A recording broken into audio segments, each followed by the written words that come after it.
fui assassinado. Morri 100 vezes e 100 vezes renasci sob os golpes do açoite. Meus olhos em sangue testemunharam a dança dos algozes em torno do meu cadáver. Fui poeta como uma arma para sobreviver. E sobrevivi.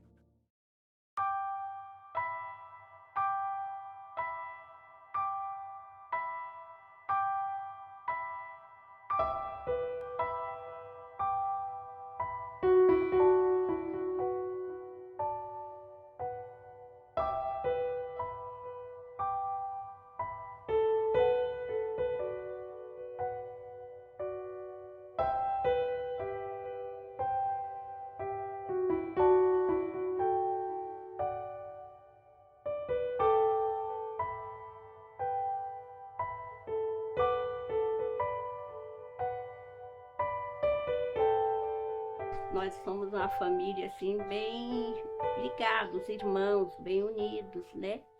E quando a polícia veio buscar o Hamilton estava no colégio, eu estava em casa e a outra irmã minha, ela estava trabalhando, né? Então, para mim, para minha mãe e meu pai, foi assim muito difícil, né? Primeiro porque nós somos uma família de religiosos. Meu pai e minha mãe, tudo era católica, né? Tinha um irmão que foi padre. E a gente tinha, assim, muita fé, né? Mas para nós foi uma surpresa, porque ninguém imaginava que a polícia viesse atrás de Hamilton. Por quê, né? A minha mãe não conseguia entender o que era isso. Nós não entendíamos.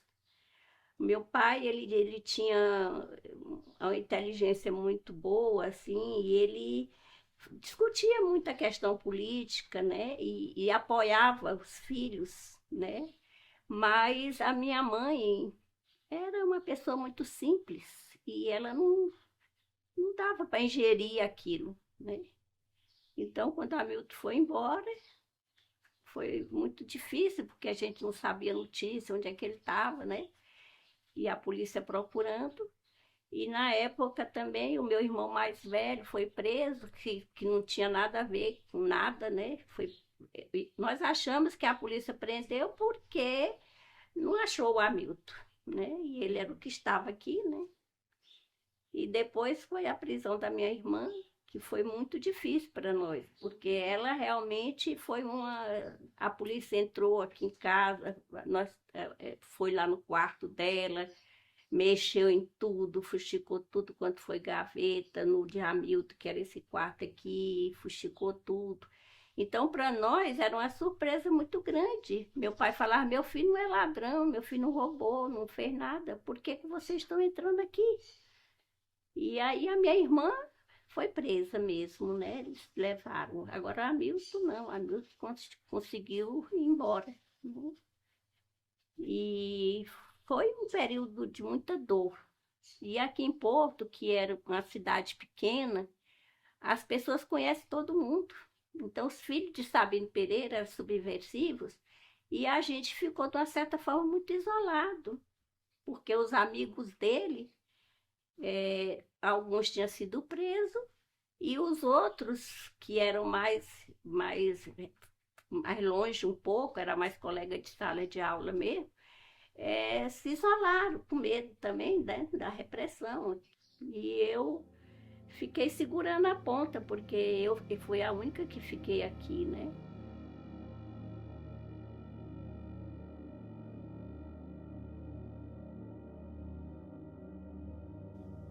Meu primeiro nascimento se deu em 48. Eu sou o sétimo filho de uma família de lavradores do Piauí, que se deslocaram da região de São João do Piauí em 1930 e foram parar em Porto Nacional. Essa família foi marcada de maneira muito direta, né, pelo golpe de 1º de abril de 64. Então, a ditadura para nós, para essa família de lavradores do Piauí, ela teve um impacto direto. Eu assisti isso, eu tinha 16 anos. Então, esse impacto é muito forte, é marcante para a vida de todos nós. Pedro Serra nasce no cárcere, nasce na prisão. No AI-5, eu era presidente, tinha sido eleito presidente de uma entidade estudantil chamada Casa do Estudante Norte-Goiano, CENOG. Era uma entidade que agregava os estudantes secundaristas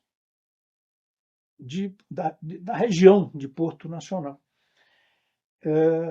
Na verdade, da região norte do estado, que hoje é o estado do Tocantins. Nós tínhamos um veículo impresso, um jornal, que se chamava Paralelo 13. Paralelo 13, hoje, depois da Constituição de 88, é o limite sul do Tocantins com Goiás. Então, a entidade foi fechada pelo AI-5, a diretoria da CENOG foi presa e eu escapei. Porque o amor vale para muitas coisas, inclusive para escapar da ditadura. Eu tinha uma namorada e ela soube da polícia, que a polícia tinha chegado em casa, e ela me avisou, eu estava no ginásio onde eu estudava, no colégio. E aí eu conheci a cidade melhor do que a polícia, escapei. E aí eu vou para a clandestinidade, isso é março, abril de 1969. Então, 4 meses depois do decreto do AI-5, de 13 de dezembro de 68. Né? Então, eu vou para São Paulo, faço os primeiros contatos com a Ação Libertadora Nacional, organização de resistência armada ao regime, criada pelo Marighella, né? E vou permanecer atuando nessa organização até 1972. E caí em 1972, no dia 10 de junho, cumprindo tarefas. Eu militava em São Paulo, estava cumprindo tarefas aqui, na região de Brasília, né? Eu caí em Anápolis, né? E nesse período de clandestinidade eu comecei a escrever. Né? Então, eu me vi com esse problema. Como é que eu ia conseguir o instrumento para escrever? Num determinado momento, numa cela de interrogatório, por uns momentos, depois de muita pancadaria, os meus interrogadores saíram e deixaram um lápis sobre a mesa. E naquele dia eles não tinham me tirado a roupa, né, para os espancamentos. Eu estava com a roupa. Então eu surrupiei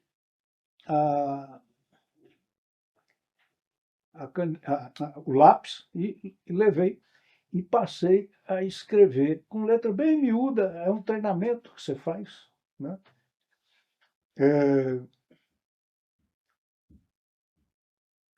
Em papel de cigarro.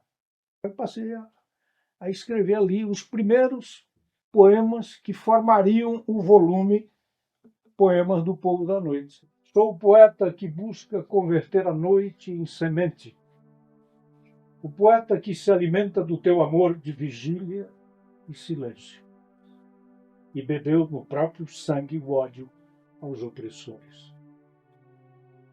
Porque sou o poeta dos mortos assassinados, dos eletrocutados, dos suicidas.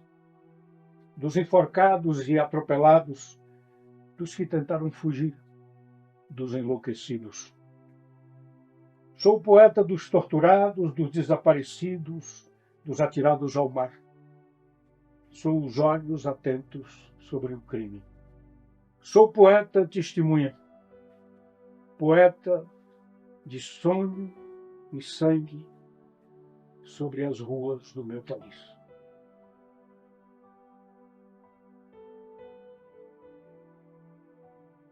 Apareceram os caras que vinham me trazer para Goiânia para um interrogatório. Eu vim de avião para Goiânia, um teco-teco, um aviãozinho deles lá. Dormi no Gurupi, eles num quarto, eu no outro, mas eles me levaram para a cela e aí começou pauleira. De me bater, me dar pancada, me dar choque elétrico. Isso foi um período assim de umas 2 semanas.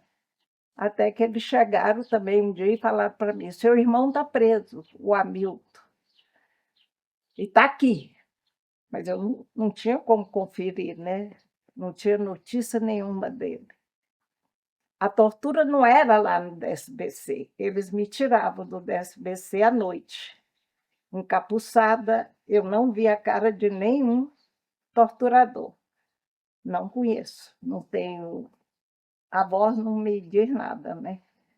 Me gritavam, tiraram roupa minha.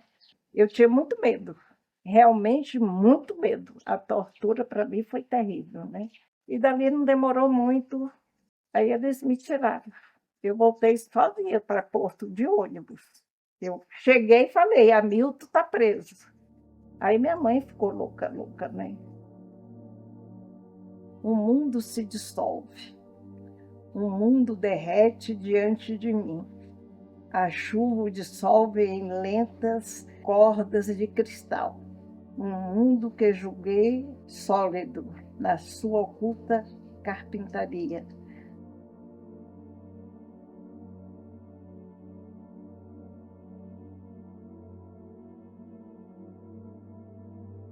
A poesia é o espanto das palavras, que perdeu a chave do labirinto, onde se ocultam os vocábulos que ainda pulsam nas jazidas dos dicionários aflitos de nomear o recriado.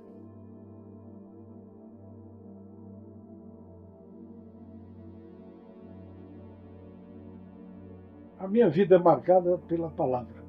O fundamental é que ela adquiriu a dimensão da poesia.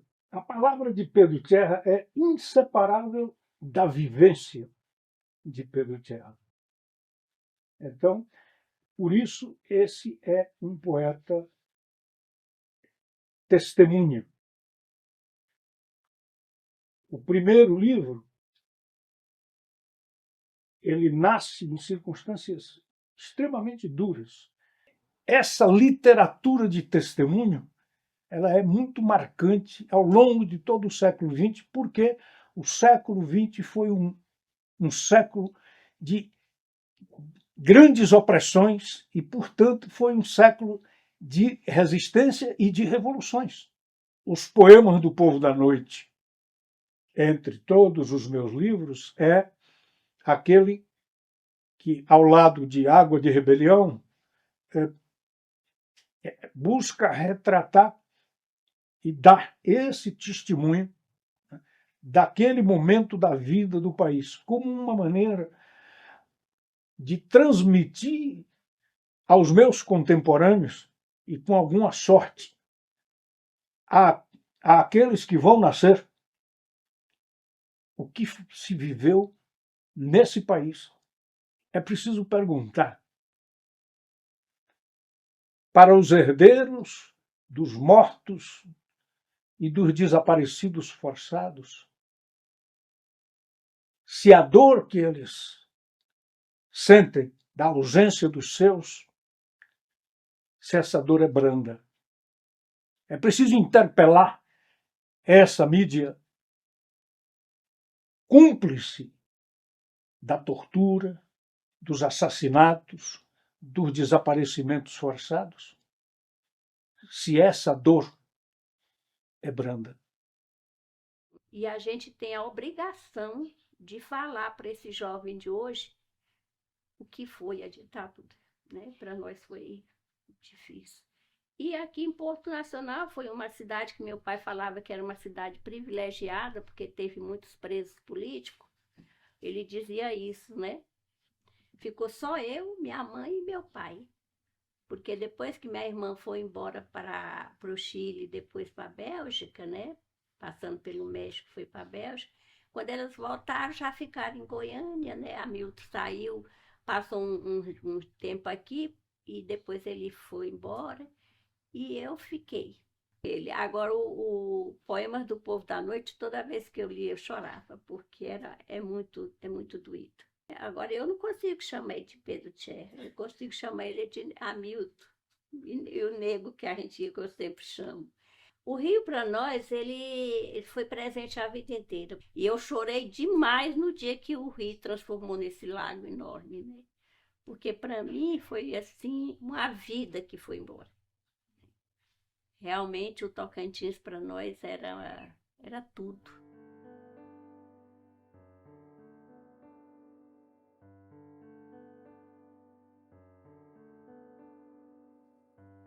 O Tocantins é o rio da minha vida. De alguma maneira, ele tece o curso dos acontecimentos. Eu disse num poema que está incluído no livro Porto Submerso que o Tocantins é um rio de espinha quebrada.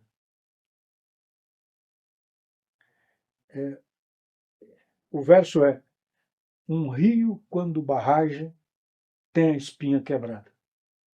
Então, em raros momentos, espaços, ele consegue manter a sua personalidade de rio. Aquele impulso que foi o alimentador, né, das aventuras da infância. O Porto Submerso, ele, no poema de abertura, que é o Nascentes, ele termina dizendo: a gota d'água chorada pelos brejos, nos altos sertões, encontra algum dia o mar que buscou? Improvável. Mas o que fui senão um narrador de histórias improváveis? Enquanto durou essa viagem de chão e de águas, canoa e sandálias, entre o chapadão do céu, as cordilheiras da lua e o mar? Dois rios, separados, irmãos. Araguaia, a quem o Carajá chama Berocã, renda de águas derramadas, labirinto de lagoas, e o Tocantins, sisudo, afeito a pedras, cascalhos, corredeiras. Perseguem ambos um norte comum. Não se conversam, diz o mapa, durante quase 1000 quilômetros. Perseguem ambos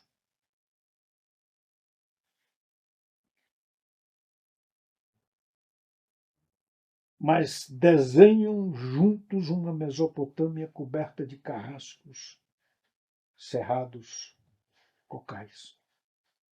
Pobre e bela, de impossível transparência. Tecem a sua passagem com fios de água, de sangue, de tempo, a renda fina da vida dos bichos de unha, de pluma, de prata, de peixes, o destino de gentes da terra e das águas. Carajá, Javaé, Avacanoeiro, Tapirapé, Xerente, Craú, Canela, Apinagé, Paraquetegê, Paracanã. A vida de sertanejos filhos dos retirantes, suas visagens, assombrações e sonhos. Deram de encarcerar os rios. Rio é vivente bruto, é medida de tempo. Tempo, às vezes avança, às vezes encalha. Rio dá voltas, retrocede feito bicho, urde rebojos, trabalha funis enlouquecidos. Mergulha em noites sem termo, mas rompe. Sempre sabe encontrar os desvãos, as fendas para seguir seu curso como a vida. Os rios que narro perderam a inocência, conhecem as mãos humanas. Um rio, quando barragem, anoitece as manhãs que cultivava. Amansa seus impulsos, seus brilhos de corredeiras, estanca, empanzinado, confuso. Vive apenas de recolher as águas passadas que lhe chegam. O futuro escorre pelas frestas, disfarçado na espuma. Escapa como quem carrega um recado, um pedido de socorro que possa alcançar o coração de alguém. Um pássaro, um peixe, um bicho, um acaso. Um arco-íris esquecido no balaio de algodão, capaz de pulsar uma esperança mínima de prosseguir.